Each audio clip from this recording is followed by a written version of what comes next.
College admission 2024 centralise admission পোর্টালে যে সকল ছাত্রছাত্রীর নাম এসেছিল প্রথম মেরিট লিস্টে তারা তো অ্যাডমিশন নিয়েছে। অনলাইনে পেমেন্ট করে যে প্রভিশনাল অ্যাডমিশন নিয়েছো ওইভাবে অ্যাডমিশন নেওয়ার পর তোমরা যদি ভাবো যে তোমরা কমপ্লিট করে নিয়েছো তোমাদের অ্যাডমিশন প্রক্রিয়া এবং তোমাদের ওই কলেজে অ্যাডমিশন কনফার্ম হয়ে গেছে, হ্যাঁ অবশ্যই অ্যাডমিশন তো নিয়েছো, যতক্ষণ না তোমরা কলেজে গিয়ে ফিজিক্যাল ডকুমেন্টস ভেরিফিকেশন করছো ততক্ষণ কিন্তু তোমাদের অ্যাডমিশন পুরোপুরি কিন্তু কমপ্লিট নয়। কলেজে ফিজিক্যাল ডকুমেন্টস ভেরিফিকেশনের পরেই তোমাদের অ্যাডমিশন কনফার্ম হয়ে যাবে এবং আর কোনো তোমাদের কাজ থাকবে না। ডাইরেক্ট তোমাদের ক্লাস শুরু হলে তোমরা কিন্তু ক্লাস অ্যাটেন্ড করতে পারবে। সো আজকের এই ভিডিওতে জেনে নেব কবে তোমাদের কলেজে গিয়ে ফিজিক্যাল ডকুমেন্টস ভেরিফিকেশন করতে হবে, তার ডেট কি রয়েছে, পাশাপাশি ডকুমেন্টস ভেরিফিকেশনের সময় কি কি ডকুমেন্টস সঙ্গে নিয়ে যেতে হবে, অর্থাৎ কি কি ডকুমেন্টস লাগবে। পাশাপাশি যাদের নাম এসেছে মেরিট লিস্টে কিন্তু ভর্তি হবে না ভাবছে, সেকেন্ড লিস্টের অপেক্ষা করছে, তারা কিন্তু বড়সড় একটি ভুল করছে। তাদের জন্য এই মুহূর্তে কি করণীয়? যারা পছন্দের কলেজ পায়নি, অটো আপগ্রেডেশন করতে দিয়েছে, তাদের বিষয়টি কি হবে, অর্থাৎ তারা ভেরিফিকেশন কবে করবে? দেখো, কলেজে গিয়ে ফিজিক্যালি ডকুমেন্টস ভেরিফিকেশন এমন একটি বিষয় যেটা তোমরা মিস করলে কিন্তু তোমাদের অনলাইনে যে পেমেন্ট করে প্রভিশনাল অ্যাডমিশন নিয়েছো সেটা কিন্তু ক্যান্সেল হয়ে যাবে।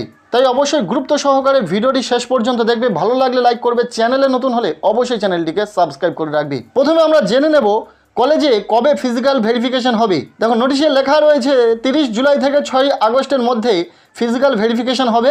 যে কলেজটিতে অ্যাডমিশন নিয়েছে সেখানে তোমাদেরকে ফিজিক্যালি গিয়ে ডকুমেন্টসগুলোকে ভেরিফিকেশন করতে হবে। এবার 30 জুলাই থেকে 6 আগস্টের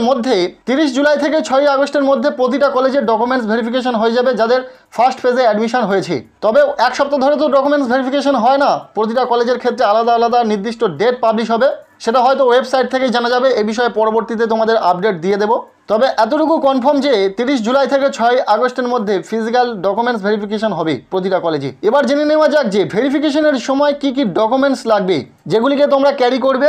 সরাসরি সেন্ট্রালাইজ অ্যাডমিশন পোর্টালের রুলস এবং গাইডলাইন্সে যে 49 নম্বর দাগে যেখানে বলা হচ্ছে candidate must carry the following documents in original and one self attested copy of each. এখানে যে ডকুমেন্টসের কথা বলা হয়েছে প্রতিটা ডকুমেন্টস তোমরা কিন্তু অরিজিনাল নিয়ে যাবে এবং সাথে প্রতিটা ডকুমেন্টসের জেরক্স কপি সেলফ অ্যাটেস্টেড করে নিয়ে যাবে। ফার্স্ট যে ডকুমেন্টসটির কথা বলা হয়েছে সেটি হলো class 10th standard marksheet. Next, class 10th standard examination admit card age proof হিসাবে। নেক্সট লাগবে class 12 standard marksheet, admit card and registration certificate. পরের যে ডকুমেন্টসটির কথা বলা হচ্ছে সেটি হলো সোশ্যাল ক্যাটাগরি সার্টিফিকেট, অর্থাৎ যারা কোনো কাস্টের রয়েছে, reserve category, SC ST OBC যে কাস্টের হোক না কেন কাস্ট সার্টিফিকেট লাগবে। নেক্সট লাগছে ডিসেবিলিটি সার্টিফিকেট যদি স্টুডেন্ট প্রতিবন্ধী হয়ে থাকে।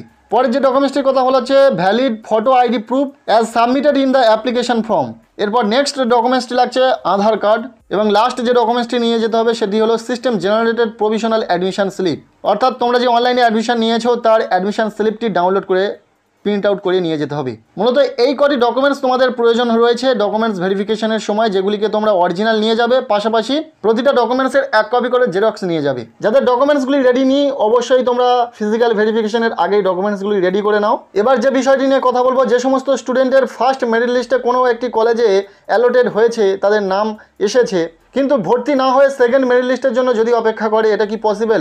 সেকেন্ড মেরিট লিস্টে কি তাদের নাম আসবে? একদমই না।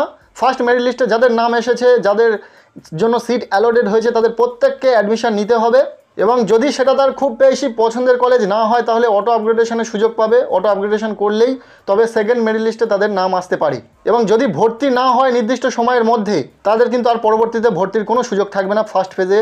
তাই অবশ্যই যারা ভর্তির সুযোগ পেয়েছো, কোনো কলেজের জন্য অ্যালোটেড হয়েছে, অবশ্যই তোমরা ভর্তি হয়ে নাও। যারা পছন্দের কলেজ পাওনি, সেকেন্ড মেরিট লিস্টের জন্য অপেক্ষা করছো অটো আপগ্রেডেশন করে, তোমাদের সেকেন্ড মেরিট লিস্টে পছন্দের কলেজ পাওয়ার সম্ভাবনা কিন্তু প্রচুর রয়েছে, অপেক্ষা করো। 23 জুলাই তোমাদের সেকেন্ড মেরিট লিস্ট পাবলিশ হয়ে যাবে। এরপর ডকুমেন্টস ভেরিফিকেশনও তোমরা করে নিতে পারবে নির্দিষ্ট সময়ের মধ্যে। যারা প্রভিশনাল অ্যাডমিশন নেওয়ার পর ফিজিক্যালি ডকুমেন্টস ভেরিফিকেশন করবে না কলেজে গিয়ে, নির্দিষ্ট সময়ের মধ্যে ডকুমেন্টস ভেরিফিকেশন না করলে অ্যাডমিশন ক্যান্সেল হয়ে যাবে। সো আজকের এই ভিডিওটি এতটুকুই ছিল। ভালো লাগলে লাইক করো, আমাদের এই চ্যানেলে নতুন হয়ে থাকলে অবশ্যই চ্যানেলটিকে সাবস্ক্রাইব করে রাখো এবং পারলে ভিডিওটি বন্ধুদের মাঝে শেয়ার করে দাও।